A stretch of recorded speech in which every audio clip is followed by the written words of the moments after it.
Over 3 days in Washington, Chinese Foreign Minister Wang held meetings with State Department head Antony Blinken, Presidential Advisor Jake Sullivan, and directly with Joe Biden. The main topic of the negotiations was the stabilization of relations between the countries to avoid new conflicts. At the same time, the parties openly say that there is no talk of alliance now.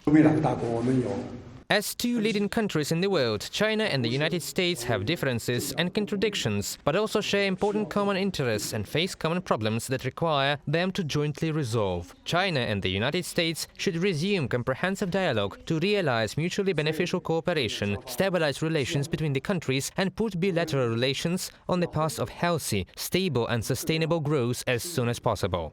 Wang Yi's visit came amid growing tensions between China and the United States over different positions on Russia's war against Ukraine and the situation in the Middle East. For example, China ignored the peace formula meeting of President Zelensky in Malta. At the same time, the economies of countries influence both each other and the whole world. Therefore, according to international analysts, Beijing and Washington fear a further escalation of the confrontation. The key word here is stabilization of bilateral ties, not really improvement, but stabilization. The world needs the US and China to take on a rational path and stabilize their relationship, offering the region and the world more certainty. Jun Sun, director of the China program at the Washington-based think tank Stimson Center, in comments to the Sydney Morning Herald. The meeting between Biden and Xi could be the culmination of negotiation process that has been dragging on for more than a year. Just this summer, the head of the State Department and the U.S. Secretaries of Commerce and Treasury paid visits to Beijing. And a few days before Wang Yi's visit to Washington, Chinese President Xi Jinping wrote an open letter to the annual dinner of the National Committee on U.S.-China Relations.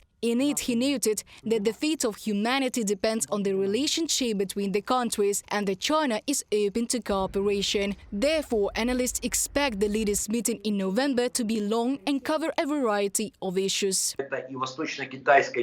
This includes the East China Sea, the South China Sea, the Taiwan Strait, Taiwan, and the issues of Chinese policy regarding Shenyang, Hong Kong and Tibet. These are issues related to the Middle East. These are the questions related to Russia's war against Ukraine. Well, and accordingly, naturally, this is cooperation and deepening and restoration of the relations between China and the United States that exist in the high-tech sphere, in trade and economic cooperation, in the investment sphere, financially in the banking sector. Moreover, in his letter, Xi Jinping stated that only the US and China are superstates, which proves that Beijing does not treat Moscow as an equal partner, contrary to the Kremlin statements. Biden and Xi are expected to meet during the Asia-Pacific Economic Cooperation Summit. It will take place from November the 11th to the 17th in San Francisco. Reported by Dana Kolesnik, Danilo Kobza, UATV News.